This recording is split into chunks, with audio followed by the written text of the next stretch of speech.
మనసు చూరగొనే traditional crafts, మెదడుని బాగా ఆలోచింపజేసే hitech machinery, 24/7 తయారవుతూ ఉన్న రకరకాల దుస్తులు. ఇక్కడ వర్కర్స్ ప్రాణాలకు తెగించి పనిచేస్తున్నారు. నాన్ స్టాప్ గా ప్రొడక్ట్స్ తయారు చేయడం వల్ల మెషిన్స్ ముమ్మరంగా పనిచేస్తున్నాయి. ఇవి ఇండియన్ మనస్ఫూర్తిగా చేతులతో తయారు చేసిన ప్రొడక్ట్స్. మా ఫ్యాక్టరీస్ లో అన్నీ తయారవుతాయి. ఇదే ద గ్రేట్ ఇండియన్ ఫ్యాక్టరీ.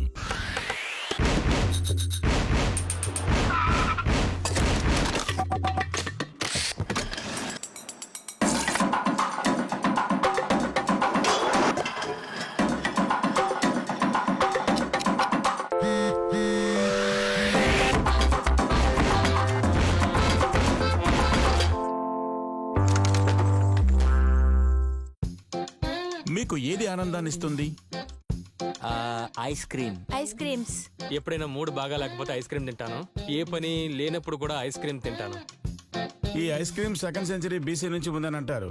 కానీ 16th సెంచరీలో మొఘలాయలు ఇండియన్ ఐస్ క్రీమ్ లేదా కుల్ఫీని తయారు చేసినప్పుడు ఏదో ఒక రోజు ఈ ఐస్ క్రీములు ప్రజల బలహీనతగా మారతాయని ఎవరికీ తెలియదు. ఎంతకీ ఈ ఐస్ క్రీమ్ ఎలా మ్యానుఫ్యాక్చర్ చేస్తారో మీకు తెలుసా? నాకు తెలీదు, కానీ మిల్క్ తో తయారు చేస్తారు అనుకుంటాను. దేంతో తయారు చేస్తారో నాకు తెలీదు. రండి, నేను చూపిస్తాను.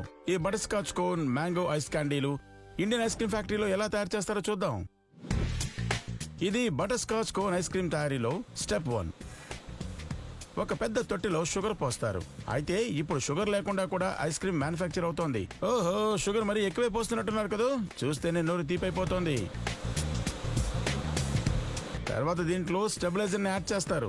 ఎందుకంటే దీనివల్ల నిల్వ చేసినప్పుడు కూడా ఐస్ క్రీమ్ ష్రింక్ అవ్వదు, త్వరగా విడిపోకుండా ఉండడానికి. తర్వాత స్కిమ్డ్ మిల్క్ పౌడర్ ని కలుపుతారు. వావ్, ఎంత వెన్నో చూసారా? అయ్యా, వెంటనే పరాటాలు తెప్పించండి, నేను ఇక్కడే టిఫిన్ చేస్తాను. సరే అయితే మిగతా చూద్దాం పదండి. ఇప్పుడు వెన్నని మిక్సింగ్ తొట్టిలోకి పంపిస్తారు.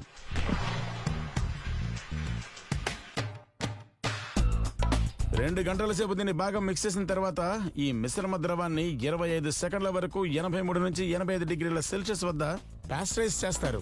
ఈ పాస్టరైజేషన్ అనేది ఒక హీటింగ్ ప్రక్రియ. ఇది లిక్విడ్ ని లేదా ఫుడ్ లోని హానికారక బ్యాక్టీరియాని చంపి వాటిని తినడానికి అనువుగా మారుస్తుంది. ఈ పాస్టరైజ్డ్ లిక్విడ్ ఒక ఏజింగ్ ట్యాంక్ లోకి పంపుతారు. కంగారు పడకండి, ఇక్కడ దీన్ని ఏళ్ల తరబడి నిల్వ చేయరు. దీన్ని కేవలం 4 గంటలు మాత్రమే నిల్వ ఉంచుతారు. ఇప్పుడు ఇందులో ఫ్లేవర్, రంగు కలుపుతారు. కిలోకి 1.6 ml చొప్పున 6000 కిలోల ఫ్లేవరింగ్ ట్యాంక్ మిక్స్ లో 9.6 లీటర్స్ బటర్ స్కాచ్ ఫ్లేవర్ కలుపుతారు. దీన్ని చూడగానే మీకు నోరూరుతూ ఉంటుందని ఖచ్చితంగా నాకు తెలుసు. అయితే కాస్త కంట్రోల్ చేసుకోండి, ఎందుకంటే దీన్ని ఇప్పుడు ఫ్రీజ్ చేయబోతున్నాం. కాస్త ఆగండి. ఇప్పుడు ఈ కోన్స్ లో చాక్లెట్ పేస్ట్ స్ప్రే చేస్తారు. అప్పుడే ఫిల్లింగ్ తర్వాత కోన్ మెత్తబడకుండా ఉంటుంది. అలాగే చాక్లెట్ వల్ల క్రీమ్ రుచి ఇంకా పెరుగుతుంది. తర్వాత ఇందులో సెమీ సాలిడిఫైడ్ ఐస్ క్రీమ్ ని -4 డిగ్రీల సెల్సియస్ వద్ద ఫిల్ చేస్తారు. ఆ పైన చాక్లెట్ మిక్స్, యమ్మీ. ఆ పైన రోస్టెడ్ నట్స్ వేస్తారు. ఇప్పుడు నాకు కూడా కంట్రోల్ పోతోంది. ఇక్కడ గంటకి 12,000 ఐస్ క్రీమ్ కోన్స్ తయారవుతాయి. పేపర్ లిడ్స్ అమర్చగానే ఈ యమ్మీ కోన్స్ ప్యాకింగ్ పూర్తవుతుంది. కొన్ని గంటల్లో తయారయ్యే ఈ డెలిషియస్ ఐస్ క్రీమ్ కోన్స్ మన ఇంటికి చేరుకోగానే నిమిషాల్లో మన పొట్టులోకి చేరిపోతాయి. ఈ కోన్స్ లాగే ఐస్ క్యాండీలు కూడా బాగా పాపులర్ అయ్యాయి. ఇప్పుడు ఐస్ క్యాండీలు ఎలా తయారు చేస్తారో చూద్దాం. వీటి తయారీ షుగర్, స్టెబిలైజర్లతో లిక్విడ్ గ్లూకోజ్ కలపడంతో ప్రారంభమవుతుంది. ఇక్కడ మ్యాంగో క్యాండీలు తయారు చేస్తున్నారు. అందుకని ఈ తొట్టిలో రసాలున మ్యాంగో పల్పుని నింపుతున్నారు. తర్వాత ఫ్లేవరింగ్ ట్యాంక్ లో పల్ప్ నిల్వ ఉంచి షుగర్ సిరప్, ఫ్లేవర్ మిక్స్ వేస్తారు. ఈ లిక్విడ్ మిక్సర్ సామర్థ్యం 5000 లీటర్స్. అంటే ఒక మామూలు వాటర్ ట్యాంకర్ ట్రక్ అంత మిక్స్ తయారవుతుంది. ఈ మిక్సర్ లో ఉన్నదానితో దాదాపు 1 lakh మ్యాంగో ఐస్ క్యాండీస్ తయారవుతాయి. రోజుకి 50 మంది 2 క్యాండీస్ చొప్పున తిన్నా కూడా ఇది వాళ్లకు 1000 రోజుల కోట అవుతుంది. అవును, ఇప్పుడు మీరు మా హిస్టారిక్ చుస్కీ అంటే క్యాండీ ఎలా రూపొందుతుందో చూడబోతున్నారు. ఇది సిరప్ ఫీడర్. దీని సాయంతో అన్ని మోల్డ్స్ నింపుతారు. మీరే చూడండి, లైన్ లో క్యాండీ ఆర్మ్ కన్వేయర్ లో ఉన్న మోల్డ్స్ ఎలా నిండుతున్నాయో.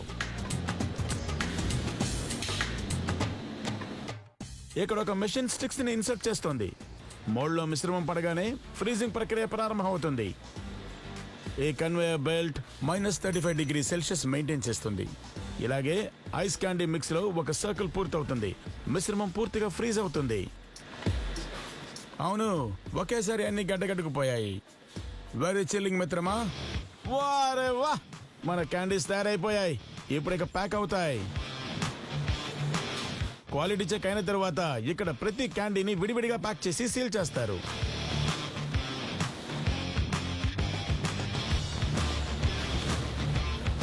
కార్మికులు వీటిని బ్యాచ్ కి 20 ఐస్ క్యాండీస్ చొప్పున కార్టన్స్ లో ప్యాక్ చేస్తారు.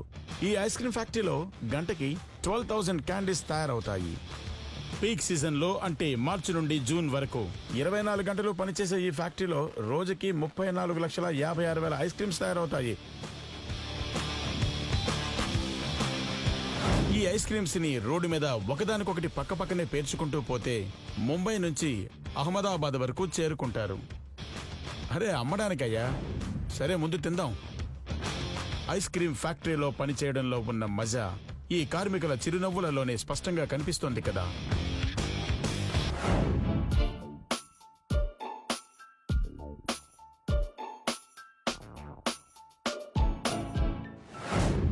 ఇండియాలో మొదటి సెల్యులర్ కాల్ 1995 జూలై 31న రింగ్ అయింది. 21 ఏళ్ల తర్వాత 2016లో ఇండియన్ మొబైల్ సబ్స్క్రైబర్స్ సంఖ్య 100 కోట్లకు మించిపోయింది. అది లేకపోతే మీ లైఫ్ ఇన్కంప్లీట్ గా ఉంటుంది. నా మొబైలే నాకు సర్వస్వం. మొబైల్ ఇప్పుడు నాకు హార్ట్ లాంటిది. నేను దానితోనే నిద్రలేస్తాను, దానితోనే నిద్రపోతాను. అసలు మొబైల్ లేకపోతే మీరు బతకలేరు. అసలు ఈ మొబైల్స్ ఎలా తయారవుతున్నాయో చూద్దామా? ముందుగా ఎల్సిడి టచ్ ప్యానెల్ తాలూకు విజువల్ ఇన్స్పెక్షన్ జరుగుతుంది.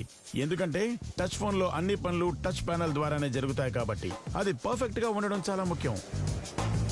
దాన్ని ఓకే చేసి తర్వాతే ముందుకు పంపిస్తారు.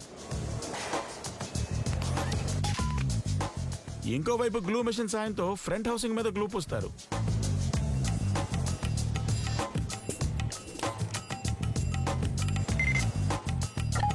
తర్వాత ఈ ఫ్రంట్ హౌసింగ్ ని అసెంబుల్ లైనింగ్ దగ్గర టచ్ ప్యానెల్ కి జత చేస్తారు.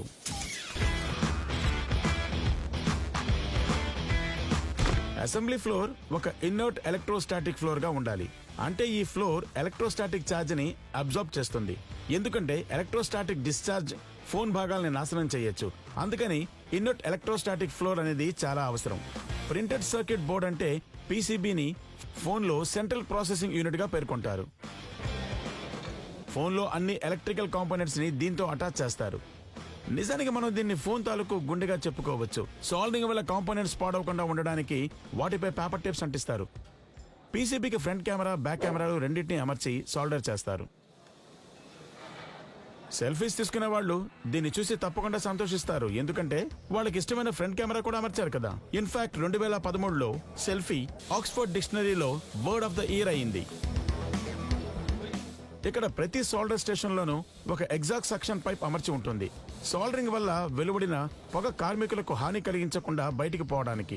ఈ విధంగా స్వచ్ఛ భారత్ కార్యక్రమం కూడా ఇక్కడ అమలవుతోంది.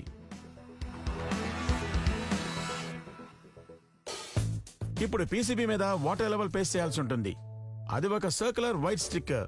ఒకవేళ ఫోన్ నీటిలో పడిపోయినట్లయితే సర్వీస్ స్టేషన్ లో వాళ్ళు దాన్ని తేలిగ్గా పసిగట్టగలరు. ఎందుకంటే నీరు తాకగానే ఆ స్టిక్కర్ రంగు ఎర్రగా మారిపోతుంది. ఇప్పుడు మైక్. ఇది అన్నిటికంటే ఇంపార్టెంట్ పార్ట్. ఎందుకంటే దీని ద్వారానే మన మాటలు ఇంకో మొబైల్ యూజర్ కి చేరుకుంటాయి. ఈ మైక్ ని పీసీబీ కింది భాగం చివర్లో సోల్డర్ చేస్తారు. తరువాత టాప్ లో స్పీకర్ ఫిక్స్ చేస్తారు. ఆ తర్వాత వైబ్రేటర్ ని అమర్చుతారు. వైబ్రేటర్ లేకపోతే రింగ్ టోన్ లో మజా ఉండదు.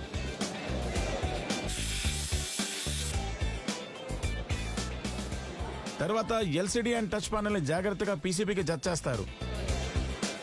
తర్వాత సైడ్ స్లాట్స్ లో హార్డ్ వాల్యూమ్ ని, పవర్ కీ ని అమరుస్తారు. ఇప్పుడు మొబైల్లోని మిడిల్ హౌసింగ్ లో వైఫై GSM లో అమర్చుతారు.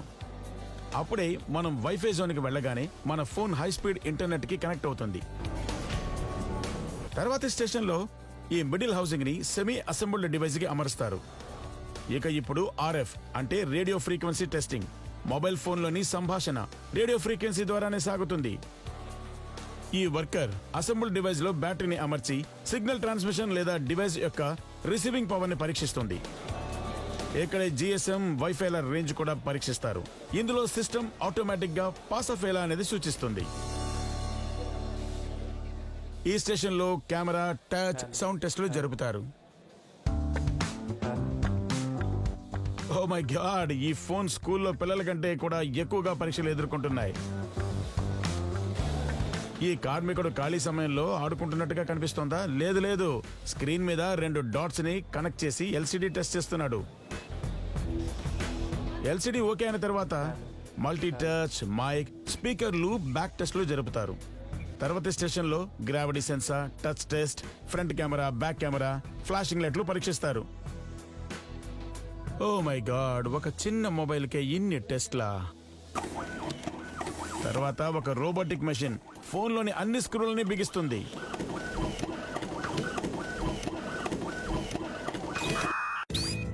చూసారా, మీ ఆప్తమిత్రుడైన మొబైల్ ఫోన్ రెడీ అయిపోయింది. అసెంబ్లీ లైన్లోని చివరి దశ కంప్లీట్ విజువల్ ఇన్స్పెక్షన్. ఈ చెకింగ్ పూర్తయిన తర్వాత రెడీ అయిన ఫోన్లు ప్యాకేజింగ్ విభాగానికి పంపిస్తారు. ప్యాకేజింగ్ లైన్లో అసెంబుల్ డివైజ్లపై ఇంటర్నేషనల్ మొబైల్ ఎక్విప్మెంట్ ఐడెంటిటీ అంటే IMEI లేబుల్ అతికిస్తారు. ఇక్కడ IMEI నంబర్ అలాట్ అవుతుంది. అంటే మీ ఫోన్ ని మీలాగా యూనిక్ గా తయారు చేస్తుంది. తర్వాత ఒక ఆపరేటర్ బ్యాక్ హౌసింగ్ ని అమర్చి మొబైల్ అసెంబ్లింగ్ ని పూర్తి చేస్తాడు.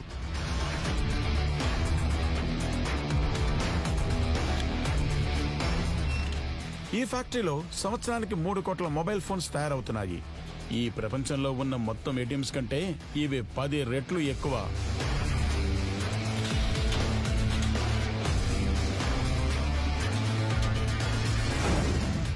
ఇంత జాగ్రత్తగా అసెంబుల్ చేసిన ఈ ఫోన్లని మనం చాలా నిర్లక్ష్యంగా వాడుతుంటాం. ఒక ఫోన్ ని అసెంబుల్ చేయడానికి ఎన్ని జాగ్రత్తలు తీసుకుంటున్నారో ఇప్పుడు మీకు తెలిసింది. కాబట్టి ఇకపైన సెల్ఫీలు తీసుకునేటప్పుడు మీరు కూడా కాస్త జాగ్రత్తగా ఉండండి.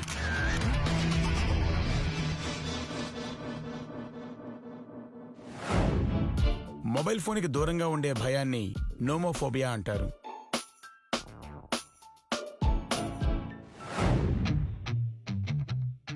తరువాత ఇళ్ళు, ఆఫీసుల ఫ్లోర్స్ అందంగా చేసే టైల్స్ ని, అద్దాల షాండిలేస్ ని ఇండియన్ ఫ్యాక్టరీలో ఎలా తయారు చేస్తున్నారో చూద్దాం.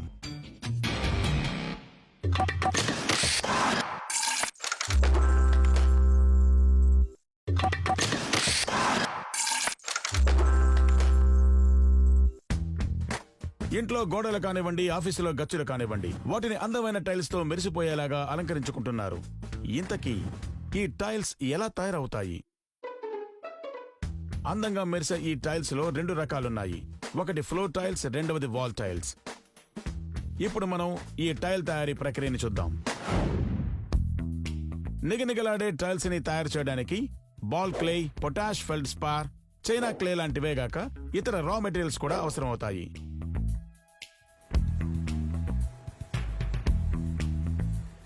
ముందుగా అన్ని రా మెటీరియల్స్ మిశ్రమం బరువుని తూస్తారు.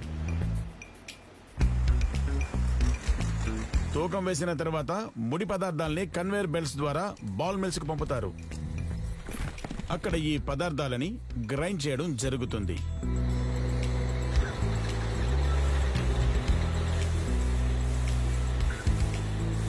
గ్రైండ్ అయ్యాక రా మెటీరియల్స్ లో నీళ్లు పోసి స్లరీగా చేస్తారు. దానివల్ల మిక్సర్లో రాళ్లు లేదా వేరే ఏమైనా మెటల్స్ ఉంటే ఫిల్టర్ అవుతాయి. ఆ తర్వాత స్లరీ డ్రై చేయబడుతుంది. ఈ హైడ్రో పంప్స్ ద్వారా పంపడం వల్ల రా మెటీరియల్స్ లో ఉన్న ఎక్స్ట్రా మాయిశ్చర్ బయటికి వచ్చేస్తుంది. ఇది స్ప్రే డ్రయర్. ఇక్కడ స్లరీ పదార్థాలని డ్రై చేసి పౌడర్ గా మార్చడం జరుగుతుంది.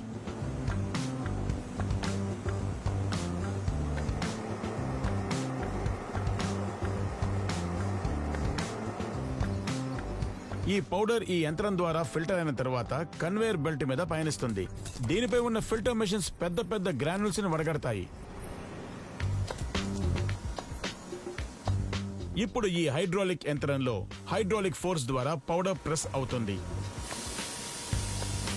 తర్వాత 60x60 సెంటీమీటర్ల టైల్స్ తయారవుతాయి. ఆ తర్వాత బేకింగ్ చేస్తారు. ఇప్పుడు ఈ టైల్స్ ఫర్నేస్ లోకి వెళుతున్నాయి. ఇప్పుడు 90 నుంచి 210 డిగ్రీల సెల్సియస్ వద్ద బేక్ చేస్తారు. దాంతో టైల్స్ లో తేమ ఆర్చుకుపోయి సెమీ ఫర్మ్ షేప్ ని సంతరించుకుంటాయి. ఆ తర్వాత ఎయిర్ బ్లోయర్ ద్వారా ధూళి తొలగించడం జరుగుతుంది. ఎందుకంటే ధూళి తొలగించకపోతే టైల్స్ కి మెరుపు రాదు కదా.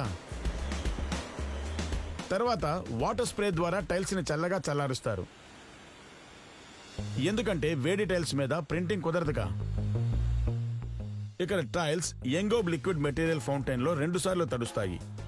ఇది ఒక రకమైన అడ్హెసివ్. తర్వాతి దశలో టైల్స్ మీద డిజైనింగ్ దీని సాయంతోనే అతుక్కుంటుంది. ఇప్పుడు ఈ టైల్స్ అప్పర్ లేయర్స్ డిజైనింగ్ కి సిద్ధంగా ఉన్నాయి. దీన్ని గ్లేజ్ అప్లికేషన్ అని అంటారు. ఇక్కడ టైల్స్ మీద డిజైన్ ని డిజిటల్ పద్ధతిలో ముద్రిస్తారు. చూసారా మిత్రులారా, డిజిటల్ ఇండియా అన్ని పనుల్ని ఎంత సులభతరం చేస్తోందో. ఈ దశ తర్వాత ఒకేలాగా కనిపించే టైల్స్ కి ఒక వైవిధ్యమైన పర్సనాలిటీ లభిస్తుంది.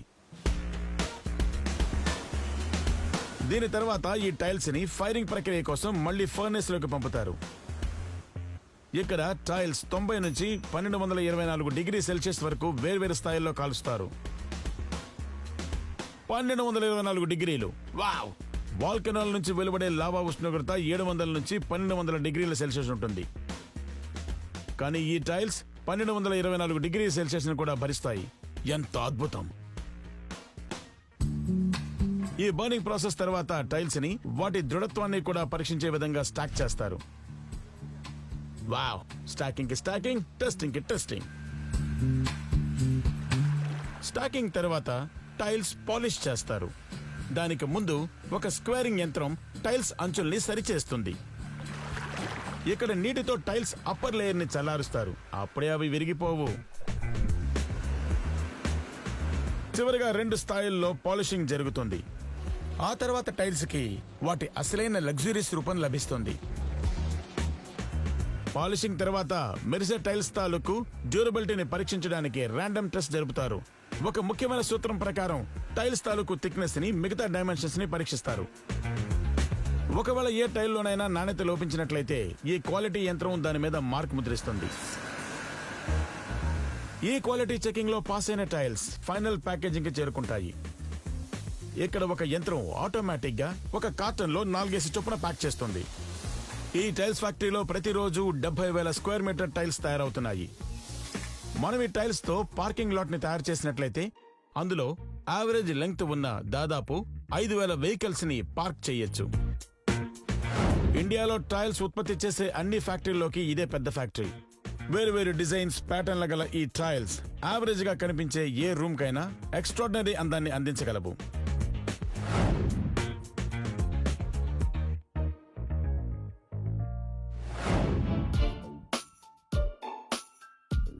క్రీస్తు పూర్వం 4000 సంవత్సరం నుండి టైల్స్ ఉన్నాయని ఈజిప్ట్ లో కనుగొన్నారు. తర్వాత ఇంటి అందాన్ని ఇంకా పెంచే గ్లాస్ షాండిలియర్స్ ని ఎలా తయారు చేస్తున్నారో చూద్దాం.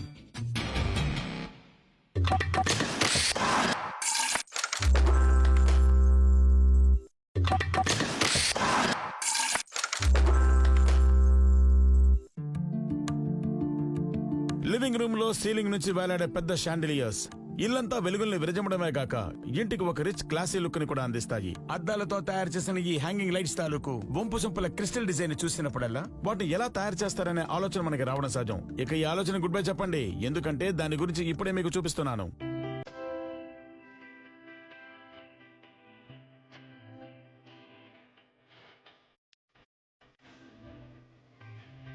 ఈ చార్కోల్ స్మాల్ డబుల్ రోజ్ బడ్ షాండిలియర్ కి ఈ అద్భుతమైన లుక్ కేవలం హస్తకళా నైపుణ్యంతో రాలేదు. ముందుగా డిజైనర్లు గంటల తరబడి డిజైన్స్ గురించి బ్రెయిన్ స్టార్మ్ సాగిస్తారు. చిన్న డీటెయిల్స్ ను కూడా పేపర్ మీద గీస్తారు. పేపర్ మీద డిజైన్ సంతృప్తికరంగా వచ్చిన తర్వాత డిజైనర్స్ ఆ ప్రోడక్ట్ తాలూకు ఎగ్జాక్ట్ మెజర్మెంట్ కోసం డిజైనింగ్ సాఫ్ట్వేర్ లో అధ్యయనం చేస్తారు. అందులో ప్రతి కోణాన్ని క్షుణ్ణంగా పరిశీలించి డిజైన్ రూపొందిస్తారు.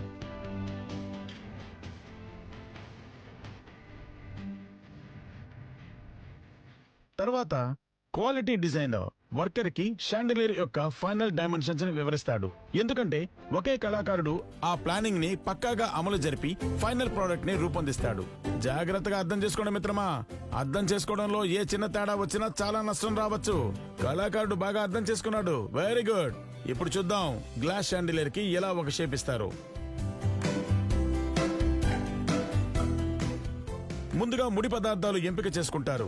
2mm నుంచి 5mm గాజు కొట్టాలు, కానీ 60mm పొడవు ఉండే గ్లాస్ ట్యూబ్స్. ఇవి బోరోసిల్ క్వాలిటీకి చెందిన ఖరీదైన ట్యూబ్స్. ఇవి మోల్డింగ్ కి మెరుపుకి అద్భుతంగా ఉంటాయి. ఇప్పుడు ముందుగా కావలసిన ప్రోడక్ట్ కోసం తగిన మోల్డ్ అమరుస్తారు. అది ప్రోడక్ట్ తాలూకు కొలత ప్రకారం దానికి షేప్ ఇస్తుంది. Charcoal small double rose bird shape తీసుకురావడానికి 30mm వ్యాసం 2mm మందం గల బోరోసిల్ గ్లాస్ ని యంత్రంలో అమర్చుతారు. ఇప్పుడు 900 నుంచి 1100 డిగ్రీల సెల్సియస్ హీట్ తో గ్లాస్ ని కరిగిస్తారు.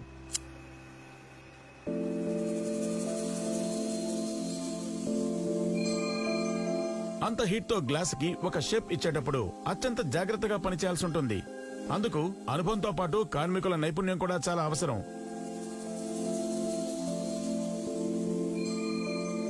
యంత్రం గ్లాస్ ని తిప్పుతోంది. హై ఫ్లేమ్ ఆ గ్లాస్ ని మృదువుగా చేస్తోంది. అప్పుడే దానికి ఒక ఆకృతి ఇవ్వగలదు.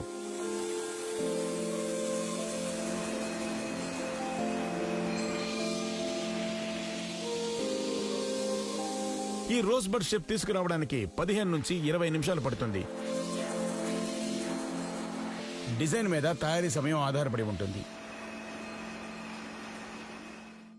తర్వాత రోజ్ బడ్ దిగువ భాగంలో 2 వైపులా 6mm హోల్ చేస్తారు.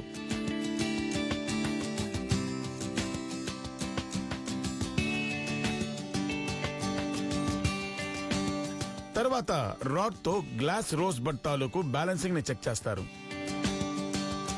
ఆ తర్వాత దీన్ని ఫర్నెస్ లో 3 గంటల సేపు ఉంచి 500 డిగ్రీల సెల్సియస్ ఉష్ణోగ్రతని సెట్ చేస్తారు. ఈ హీటింగ్ ప్రక్రియ గ్లాస్ కి స్ట్రెంగ్త్ ని డ్యూరబిలిటీని సమకూర్చుతుంది. 3 గంటల తరువాత ఈ గ్లాస్ రోజ్ బడ్ కలరింగ్ కి సిద్ధంగా ఉంది. ప్రోడక్ట్ ని బట్టి వేరువేరు రంగులు ఉపయోగిస్తారు. ఈ రోజ్ బడ్ కి ఎరుపు రంగు ఇస్తున్నారు. అందుకు స్ప్రేయర్ ఉపయోగిస్తున్నారు. ఈ కార్మికుడు 2-3 కోటింగ్లు ఇస్తాడు. అప్పుడే రోజ్ బడ్ మీద రంగు బాగా వ్యాపిస్తుంది. వావ్, ఇది చాలా బ్యూటిఫుల్ గా ఉంది. కలరింగ్ పూర్తయిన తర్వాత రోజ్ బడ్ ని మళ్లీ ఫర్నేస్ లో వేడి చేస్తారు. అప్పుడే దాని రంగు ప్రస్ఫుటంగా కనిపిస్తుంది. ఫర్నేస్ నుంచి బయటికి తీసిన తర్వాత ఈ రోజ్ బడ్ రూపమే మారిపోయింది. వాహ్, శ్రమ ఫలించింది. గ్లాస్ రోజ్ బడ్ అందమైన ఎరుపు రంగుతో మెరిసిపోతోంది. చూసారా, చివరకు షాండిలియర్ తయారీ పూర్తయింది.